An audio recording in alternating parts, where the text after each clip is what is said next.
Hello students, कैसे हैं आप लोग। हमारे यूट्यूब चैनल मॉडर्न आईटीआई में आप सभी का स्वागत है। चलिए वीडियो को शुरू करते हैं। आज का हमारा टॉपिक होने वाला है ITI electrician theory first year exam related important very important question. तो वीडियो को बिना स्किप किए पूरी वीडियो देखिए, क्योंकि वीडियो आपके ही काम की है। तो चलिए वीडियो को शुरू करते हैं।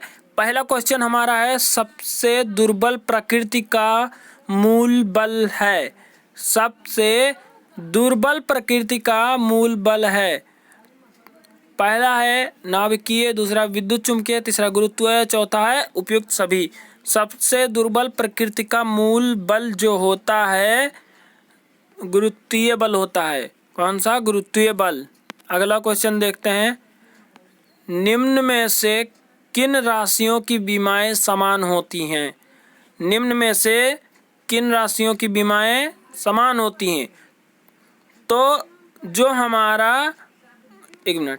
हमारा दाब प्रतिबल प्रत्यास्था गुणांक होता है, दाब प्रतिबल प्रत्यास्था गुणांक, ठीक है, इनकी राशियों की विमाएं जो होती हैं वो एकदम समान होती हैं। मतलब चौथा नंबर बिल्कुल करेक्ट आंसर है। दाब प्रतिबल प्रत्यास्था गुणांक, इनकी राशियों की विमाएं हमेशा समान होती हैं। मतलब चौथा नंबर बिल्कुल करेक्ट आंसर है। चलिए अगला क्वेश्चन देखते हैं। अगला क्वेश्चन है, समय का सबसे छोटा मात्रक होता है। समय का सबसे छोटा मात्रक कौन सा होता है? तो जो समय का सबसे छोटा मात्रक होता है माइक्रो सेकंड। कौन सा?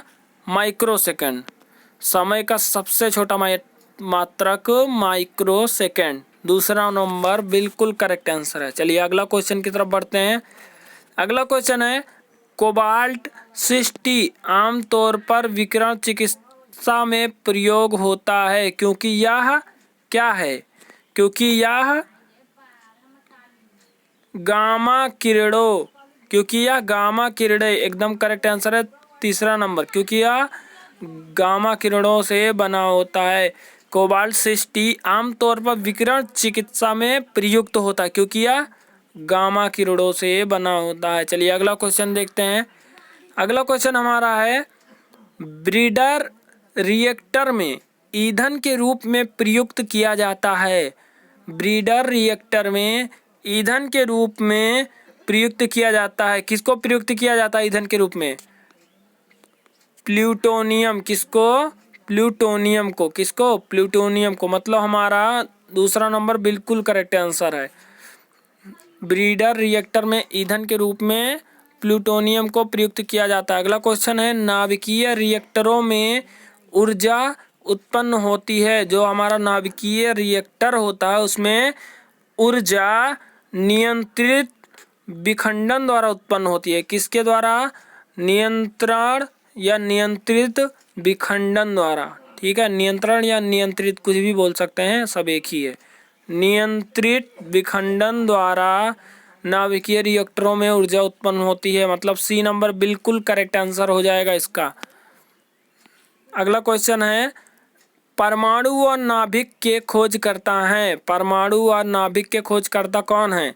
तो परमाणु व नाभिक के खोजकर्ता रदरफोर्ड हैं। कौन है? रदरफोर्ड। दूसरा नंबर हमारा बिल्कुल करेक्ट आंसर है। चलिए अगला क्वेश्चन की तरफ बढ़ते हैं। अगला क्वेश्चन है, सबसे पहले खोजा गया रेडियो एक्टिव पदार्थ था। सबसे पहले खोजा गया रेडियो एक्टिव पदार्थ था। कौन सा पदार्थ था? यूरेनियम। कौन सा? यूरेनियम। मतलब हमारा चौथा नंबर बिल्कुल करेक्ट आंसर है। सबसे पहले खोजा गया रेडियो एक्टिव पदार्थ यूरेनियम था। ठीक है, चलिए अगला क्वेश्चन की तरफ बढ़ते हैं। वे पदार्थ जिनमें द्रव्यमान होता है तथा स्थान घेरते हैं क्या कहलाते हैं? वे पदार्थ जिनमें द्रव्यमान होता है तथा स्थान घेरते हैं क्या कहलाते हैं? द्रव्य कहलाते हैं। क्या कहलाते हैं?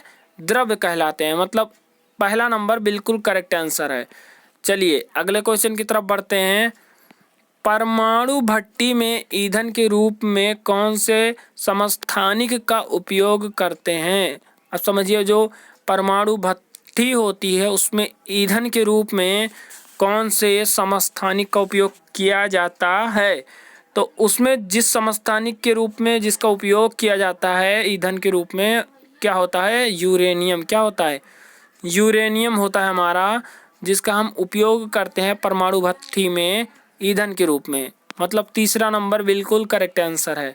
चलिए अगला क्वेश्चन जानते हैं। सभी तत्वों के परमाणुओं की संरचना होती है। सभी तत्वों के परमाणुओं की संरचना होती है। तो सभी तत्वों के परमाणुओं की संरचना क्या होती है? कौन से सही है? तो सभी तत्वों के परमाणुओं की संरचना, प्रत्येक तत्व के परमाणु की संरचना अन्य तत्व से भिन्न होती है। प्रत्येक तत्व के परमाणु की संरचना अन्य तत्व से भिन्न होती है। एकदम करेक्ट आंसर है दूसरा नंबर। चलिए अगला क्वेश्चन की तरफ बढ़ते हैं। न्यूटन की खोज की थी। न्यूटन की खोज की थी किसने की थी? न्यूटन की खोज किसने की थी? तो न्यूटन की खोज हमारी जिसने की थी उसका नाम है चैडविक ने। किसने? चैडविक ने। चैडविक ने न्यूटन की खोज की थी। चैडविक ने न्यूटन की खोज की थी। चलिए अगला क्वेश्चन की तरफ बढ़ते हैं। अगला क्वेश्चन है मोमबत्ती का जलना है।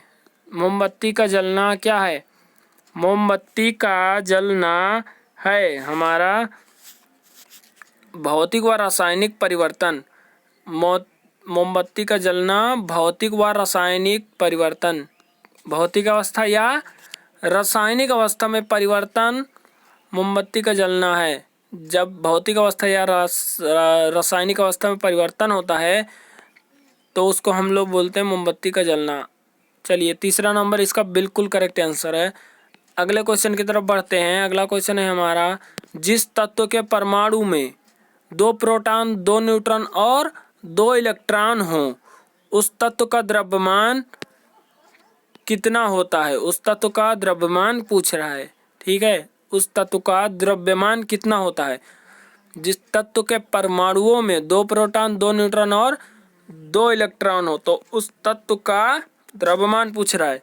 तो उस तत्व का हमारा द्रव्यमान हो जाएगा, कितना हो जाएगा? तो उस तत्व का द्रव्यमान हमारा 4 हो जाएगा। कितना? 4 हो जाएगा। 2 इलेक्ट्रॉन 2 प्रोटॉन और 2 न्यूट्रॉन, तो उस तत्व का द्रव्यमान 4 हो जाएगा। चलिए अगले क्वेश्चन की तरफ बढ़ते हैं। नाभिक का आकार है। नाभिक का आकार पूछ रहा है। नाभिक का आकार है तो नाभिक का आकार जो हमारा होता है कितना होता है? नाभिक का आकार हमारा 10 के पावर -15 मीटर होता है। कितना? 10 के पावर -15 मीटर एक नाभिक का आकार होता है। आज जान लीजिए सब लोग, जिसको पता है वो ठीक है, जिसको नहीं पता है वो लोग जान लें। नाभिक का आकार 10 के पावर -15 मीटर होता है। ठीक है, चलिए अगले क्वेश्चन की तरफ बढ़ते हैं। अगला क्वेश्चन है, इलेक्ट्रॉन की खोज किसने की थी? इलेक्ट्रॉन की खोज किसने की थी? इलेक्ट्रॉन की खोज किसने की थी? जे थॉमसन ने। हमारे वैज्ञानिक जे थॉमसन ने इलेक्ट्रॉनों की खोज की थी। ये सब आप लोगों ने इंटर में पढ़ा होगा। जे थॉमसन ने इलेक्ट्रॉन की खोज की थी, मतलब दूसरा नंबर हमारा बिल्कुल करेक्ट आंसर है। चलिए अगले क्वेश्चन की तरफ बढ़ते हैं। परमाणु व परमाणु नाभिक का आकार क्रमशः लेवल में होता है। परमाणु व परमाणु नाभिक का आकार क्रमशः लेवल में होता है। फर्मी व एंगस्ट्रॉन, फर्मी और तीसरा एंगस्ट्रॉन और चौथा एंगस्ट्रॉन व फर्मी। तो इसका करेक्ट आंसर जो हो जाएगा कितना हो जाएगा? इसका करेक्ट आंसर है एंगस्ट्रॉन व फर्मी। एंगस्ट्रॉन व फर्मी। परमाणु व परमाणु नाभिक का आकार हमेशा एंगस्ट्रॉन व फर्मी होता है। चलिए अगले क्वेश्चन की तरफ बढ़ते हैं। परमाणु बम का सिद्धांत आधारित है। परमाणु बम का सिद्धांत हमारा नाभिकीय विखंडन पर आधारित है। परमाणु बम नाभिकीय विखंडन जब होता है तब परमाणु बम क्या होता है? उसका जो सिद्धांत होता है फटने का, वो जो सिद्धांत है वो परमाणु बम का नाभिकीय विखंडन पर आधारित होता है। ठीक है, चलिए अगला क्वेश्चन की तरफ। अगला क्वेश्चन है, जहां धारा का मान 0 हो वहां विद्युत वाहक बल भी 0 होता है। पहला है हमेशा, दूसरा हो सकता है, तीसरा नहीं हो सकता और चौथा विभवांतर हमेशा शून्य होता है, जबकि EMF का मान शून्य होना आवश्यक नहीं है। तो इसका करेक्ट आंसर हो जाएगा चौथा नंबर, विभवांतर हमेशा ही हमारा शून्य होता है, जबकि EMF का शून्य होना कोई आवश्यक बात नहीं है कि होगा ही शून्य। ठीक है, चलिए अगले क्वेश्चन की तरफ बढ़ते हैं। क्रमशः प्लस VE माइनस VE तथा उदासीन कण है क्रमशः प्लस VE माइनस VE तथा उदासीन कण है। तो इसका करेक्ट आंसर हमारा हो जाएगा P, E तथा N। P, E तथा N जो होते हैं वो क्रमशः प्लस VE तथा माइनस VE और उदासीन कण होते हैं। ठीक है, आज याद कर लीजिए PE तथा N। C नंबर बिल्कुल करेक्ट आंसर है। इसी के साथ आज की वीडियो को हम ख़त्म करते हैं, फिर मिलते हैं एक नई वीडियो में।